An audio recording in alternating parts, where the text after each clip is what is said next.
आमच्या channel common man न्यूजला subscribe करा. हरकत नव्हती.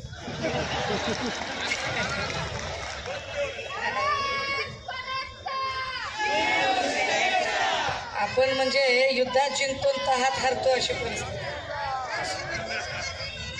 सन्मान आणि विचार मंचाच्या समोरील आपण सर्व सन्माननीय परिवर्तनाच्या लढ्यात ज्या ज्या महामानवांनी महानायिकांनी योगदान दिलं त्या सर्व महामानवांना महानायिकांना विनम्र अभिवादन करत जे आमच्यासाठी -डिग्री मध्ये या देशाच्या सीमा राखत आहेत आणि या देशासाठी घर संसारावर तुळशीपत्र ठेवून अहोरात्र लढत आहेत त्या तमाम वीर जवानांना त्यांच्या वीर पत्नींना आणि वीर मातांना विनम्र अभिवादन करत या मंचावर उपस्थित संपर्क प्रमुख गुरुनाथजी खोत तद्वतच सन्माननीय उपनेते अल्ताफभाई शेख, धनंजयजी बुडारे, हर्षवर्धनजी पलांडे, शरद पाटीलजी, इथे खूप सारे सगळेच आमचे सन्माननीय पदाधिकारी उपस्थित आहेत. या सगळ्या भाषणाच्या गडबडीत मंचावर कोण आहे त्यांची नावाचा कागद कोणी काही लिहून दिलेला नाही. तरीही Congress, Rashtrawadi Congress, Shiv Sena Uddhav Balasaheb Thackeray, Aam Aadmi Party, Samajwadi Party, Republican Party of India, Deepak Bhau Nikalje सामाजिक विकास संघटना, CPI, CPM, शेतकरी कामगार पक्ष तसेच विविध सामाजिक संघटना, त्यांचे मान्यवर पदाधिकारी, सर्व डिजिटल तथा प्रिंट माध्यमांचे मान्यवर प्रतिनिधी, सभा सुरक्षित होण्यापेक्षा सभेत कशी सापडते आणि एखादी केस टाकता येते का याची वाट बघून असलेले आमचे सगळे पोलीस भाऊ आणि आपण सर्व भावांनो आणि बहिणींनो. नाही तुमच्यावर काय राग असणार आहे दादा माझा, तुम्ही माझीच माणसं आहेत, हे माझी माणसं आहेत मला खात्री आहे. पण तुमची अडचण अशी आहे की वरून श्रीकांत शिंदेचं तुमच्यावरचं किती प्रेशर आहे ते मी समजू शकते. म्हणजे ते प्रेशर फक्त तुमच्यावरच आहे असं नाही बरं का दादा, ते प्रेशर तुमच्यावर आहे, ते प्रेशर म्युन्सिपाल्टीवर आहे, ते प्रेशर BNCवर आहे, ते प्रेशर प्रत्येकावर आहे. इतकं प्रेशर ना 2 वेळा मैदान काय बुक केलेलं रद्द होतं. कधी आचारसंहितेचे लोक म्हणतात इकडे झेंडा लावू नका रे, तिकडे झेंडा लावू नका रे. ही तीच आचारसंहिता असते. जसं काय सिद्धचं बॅनर कुठेही लावायला त्याच्यावर काहीच बोलत नसते.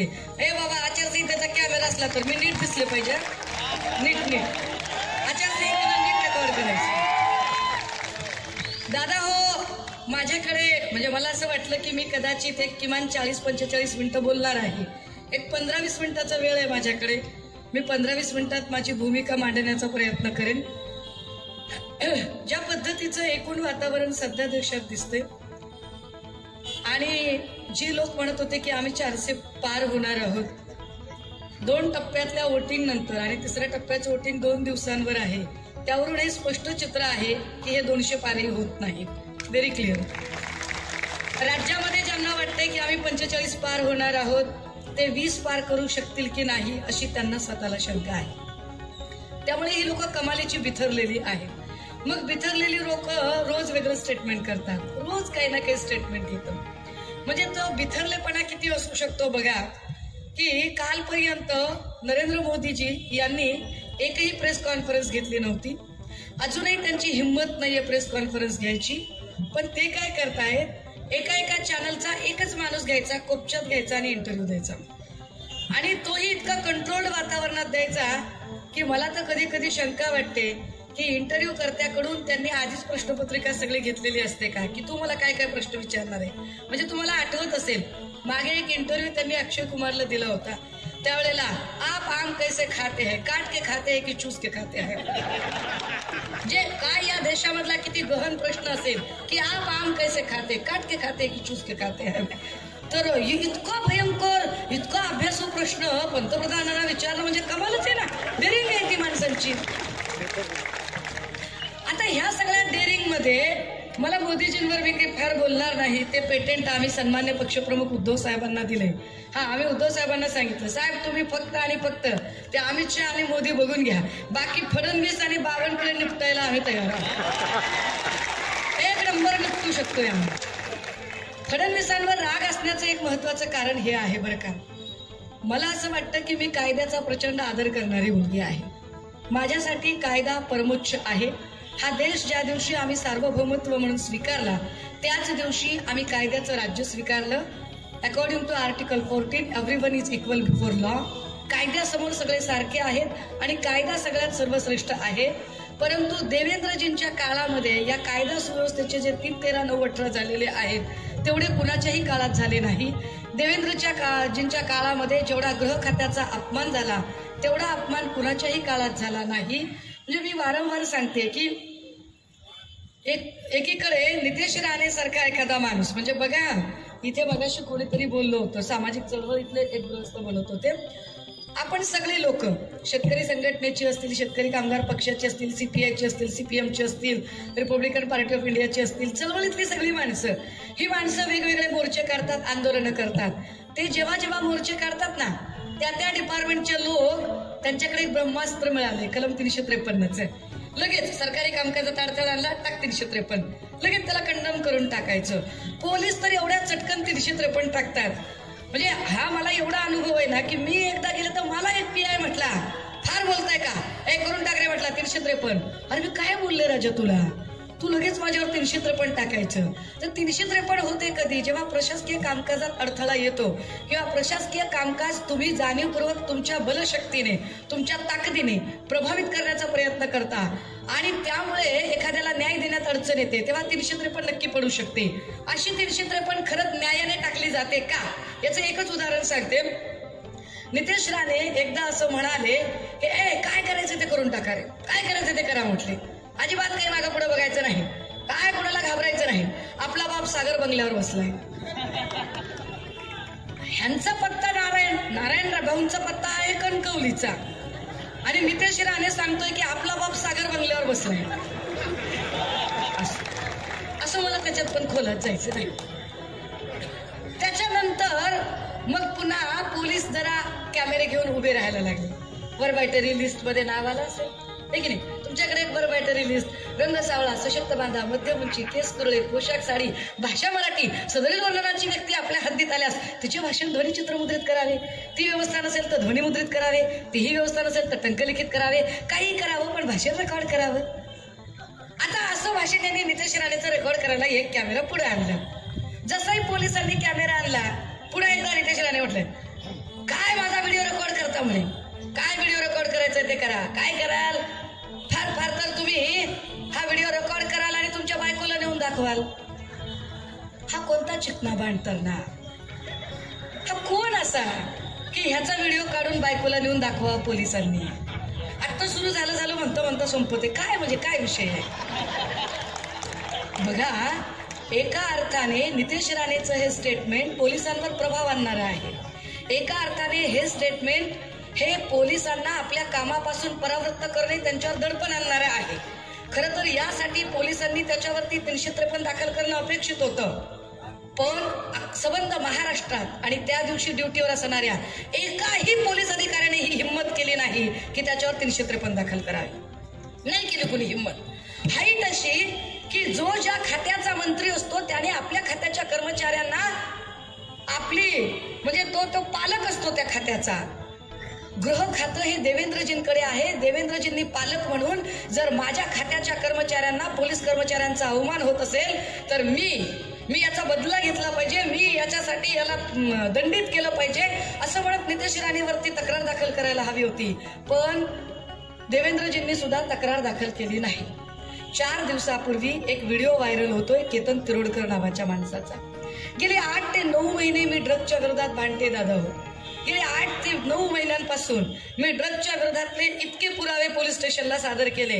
इतक्या पोलीस ऑफिसर असतील, एक्साईजची लोक असतील, मंत्रिमंडळातले मंत्री असतील, आमदार असतील, त्यांचे चेले चपाटे असतील, पुराव्यासकट सगळे रेकॉर्ड दिले. पण अजूनही ड्रग्ज वरती कसली कारवाई होत नाही. केतन तिरोडकर स्पष्टपणे सांगतोय की mister Devendra Fadnavis, either support me और अरेस्ट मी, मला सपोर्ट करा किंवा मला अटक करा. पण देवेंद्रजी त्यावर चकार शब्द बोलत नाही. आपल्याला हे सरकार का बदलायचे त्याची कारणं नीट समजून घ्या. कुठेतरी एक फक्त खासदार निवडून द्यायचा एवढ्यापुरती निवडणूक सीमित ठेवू नका. इतका छोटा हेतू नाही आपला.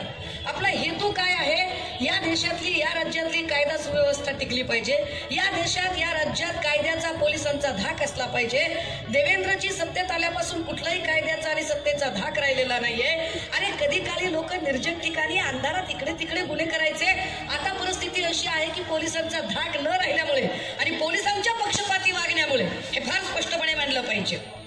कारण मर्जी संपादन करण्यासाठी सत्ताधाऱ्यांची मर्जी खपा होऊ नये म्हणून प्रचंड प्रेशर खाली काम करणारे पोलीस निर्णय घेऊ शकत नाहीत. त्याचा परिणाम काय होतोय?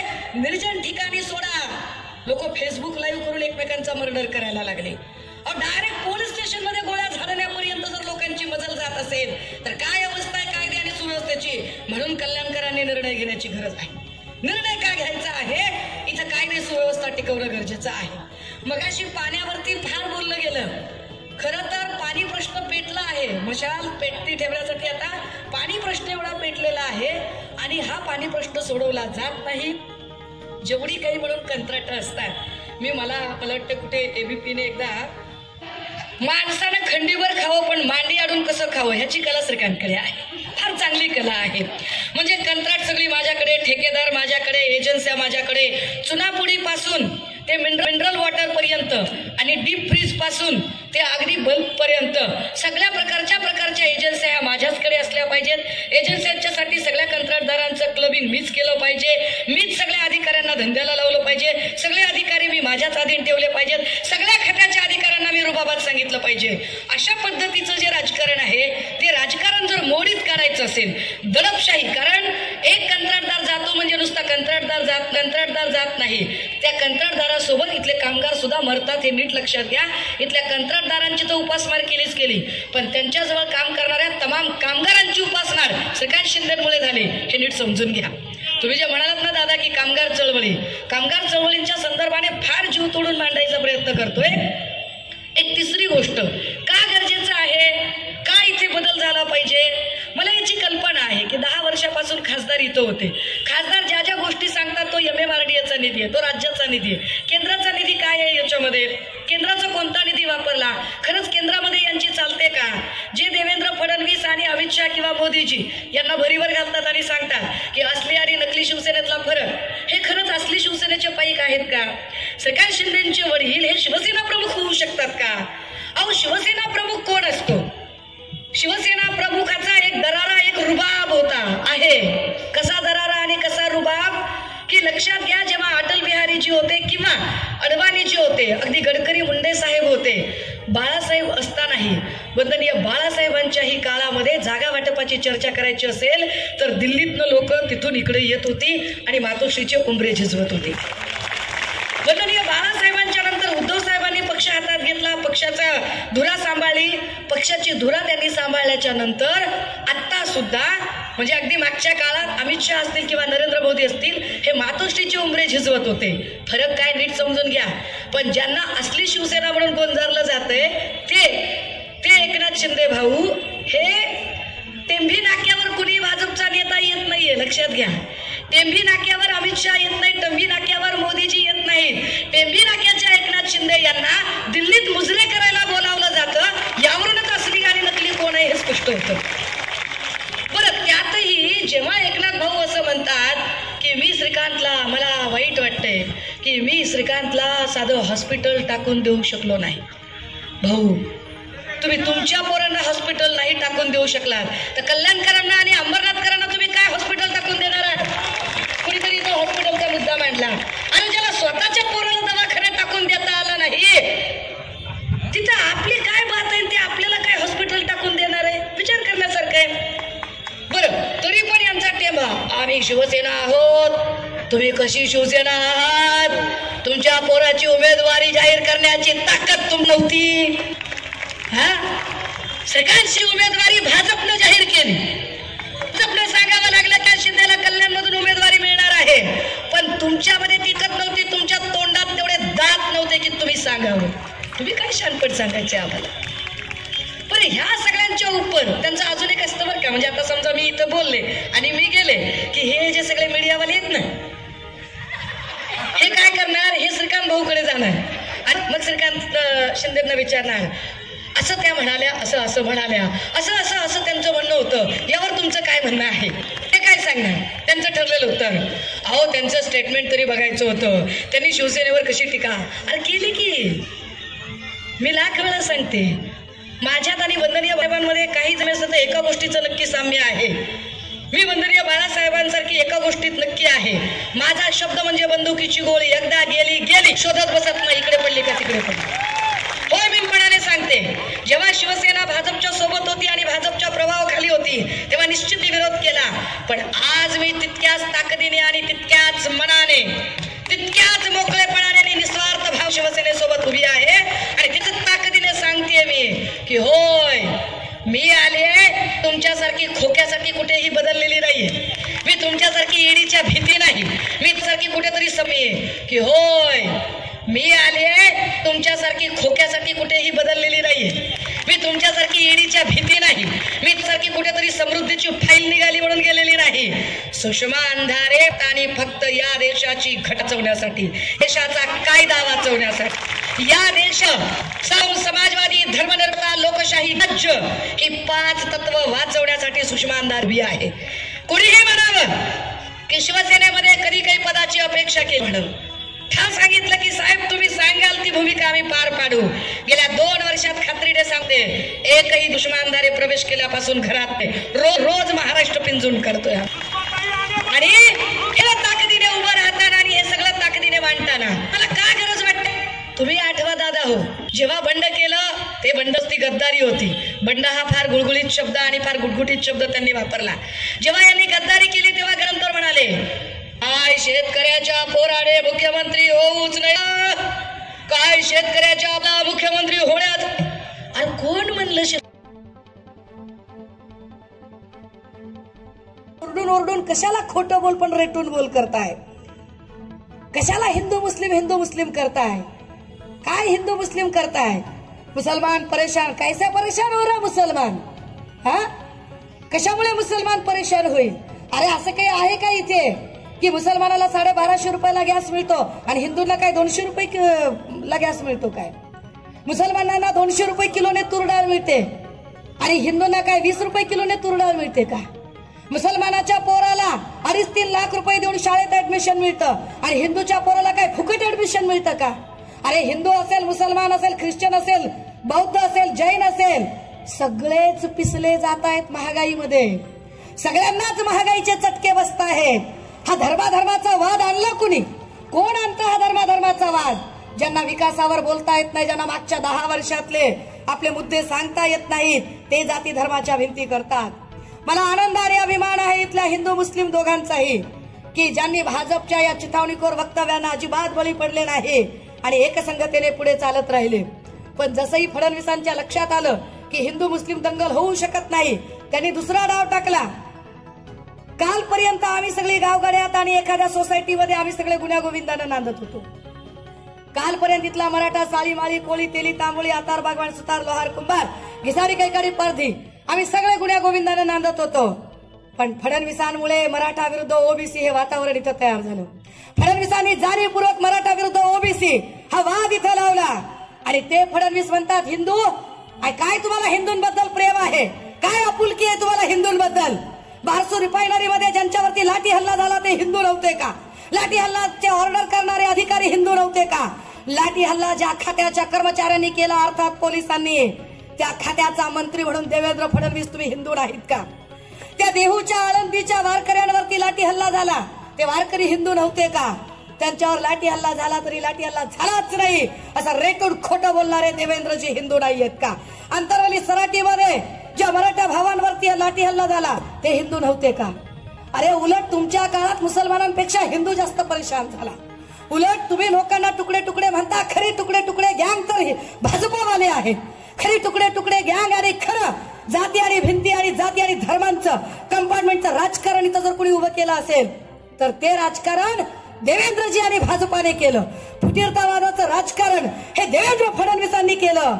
फुटीरतावादाचं राजकारण करताना ते आम्हाला शहाणपण शिकवतात. अरे कालपर्यंत ज्या रवींद्र वायकरांना अटक करण्याची भाषा करत होतात, कालपर्यंत ज्या यामिनी जाधवांच्या घरी एवढी रोकड सापडली तेवढी रोकड सापडली म्हणत होतात, त्याच यामिनी जाधव, तेच रवींद्र वायकर, तेच सगळे, तेच प्रताप सरनाईक, ज्यांच्यावर म्हणून तुम्ही आरोप केले ते सगळेच जर तुम्ही मांडीवर घेऊन बसलात. कुठली मोदीची गॅरंटी? मोदीला गॅरंटी असते तर एवढे पक्ष फोडले नसते. गॅरंटी नव्हती म्हणून तुम्हाला शिंदेच्या सोबत 40 फोडावे लागले, तरीही गॅरंटी मिळाली नाही.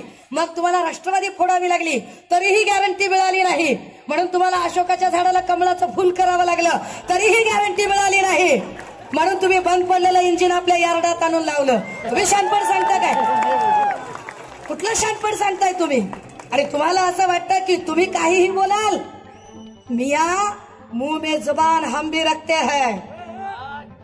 त्यामुळे देवेंद्रजींनी हे लक्षात ठेवायचं की जिनके घर शीशे के होते हैं वो लाइट चलाकर कपड़े नहीं बदला करते. फिर क्या होता है? ऐसा किया तो मुलुंड वाले के जैसे HD सीढ़ियां निकले ना, वैसे सीढ़ियां निकलते हैं.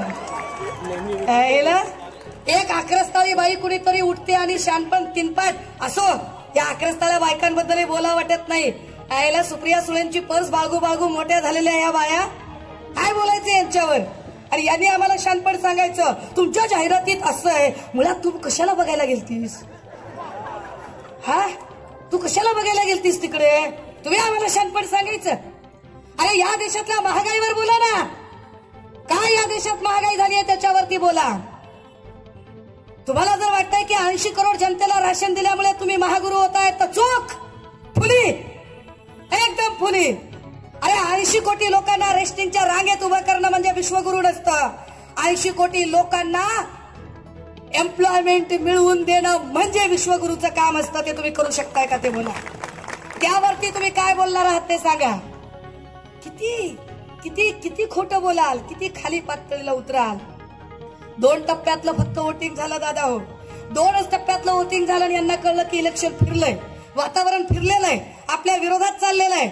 आपल्या विरोधात वातावरण चाललंय म्हटलं की लगेचच विजयाकडे घोडदौड करणाऱ्या शशिकांत शिंदेवर अटकेची टांगती तलवार ठेवली.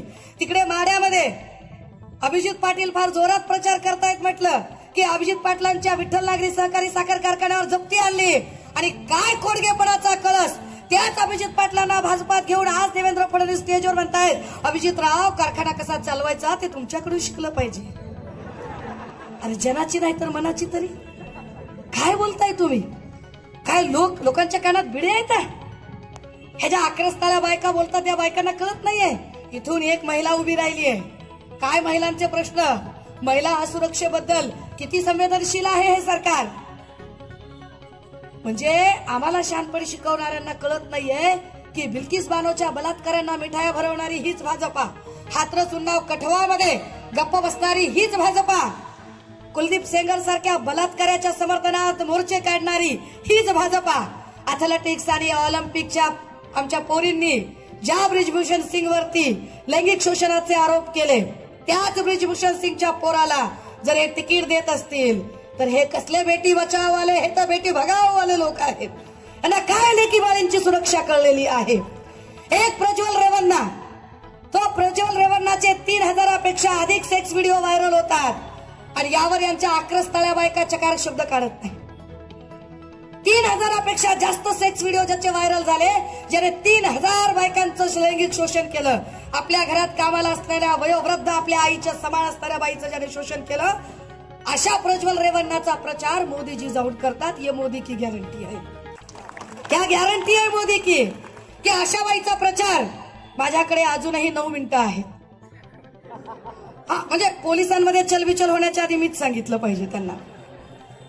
आणि एखादी केस माझ्या अंगावर पडली तरी घेईन मी, डोंट वरी. त्या प्रज्वल रेवन्नाचे हात बळकट करा. कशासाठी बळकट करायचे? मोदी सांगतात रेवन्नाचे हात बळकट करा. कशासाठी मोदीजी? कशासाठी बळकट करायचे? इकडे मोदी सांगतात, इकडे काय देवेंद्र फडणवीस सांगतात मोदीजींचे हात बळकट करा. श्रीकांत शिंदे म्हणायचं मोदीजीचे हात बळकट करा. कोण बळकट करणार? श्रीकांत शिंदे, नरेश मस्के, यामिनी जाधव.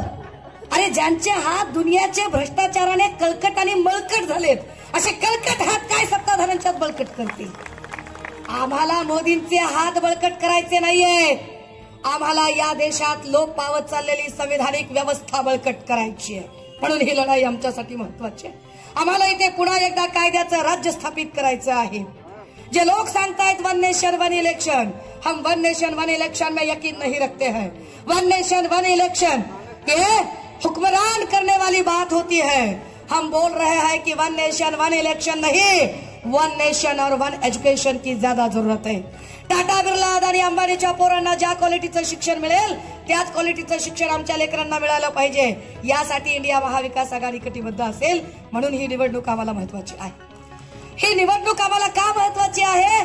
अनंत हेगडे, पंकजा मुंडे किंवा सुब्रमण्यम स्वामी किंवा आता ज्यांनी अर्थमंत्री पद भोगलं त्या निर्मला सीतारामन यांचे यजमान प्रभाकर परकला हे स्पष्टपणे सांगतात कि अगर 2024 को हम चुनकर आए तो हम संविधान को बदल कर रहेंगे. परकला म्हणतात की 2024 ला जर मोदी निवडून आले तर विसरून जा की 2029 ला निवडणूक होईल. या देशातली सगळी लोकशाही व्यवस्था पणाला लागलेली आहे. अशा सगळ्या काळामध्ये आम्ही काय करावं लागेल? अशा सगळ्या काळामध्ये गरज आहे की आम्ही एक सजग नागरिक म्हणून उभं राहण्याची. आणि इमानदारीनं सांगते दादा, हो खरंच वातावरण फिरलेलं आहे. त्यांनी काय पैसे खर्चायचे ते खर्चू दे. काय श्रीकांत शिंदेना अजून नगरसेवक फोडायचे ते फोडू दे. इथून कुणाला वाळेकरांना फोडलं का त्यांनी? काय काय वाळेकर बापूला फोडल्यावर काय होतंय? अरे तुम्ही दाब तपस्या करून त्याला तिकडे घेऊन जाल. कदाचित तो माणूस तनाने तुमच्याकडे असेल, मनानं कुठेही तुम्हाला माहिती आहे का? जेवढे नगरसेवक तुम्ही घेऊन गेलात त्या नगरसेवकांमधले अर्धे नगरसेवक आमचं काम करणार आहेत, आम्हाला खात्री आहे.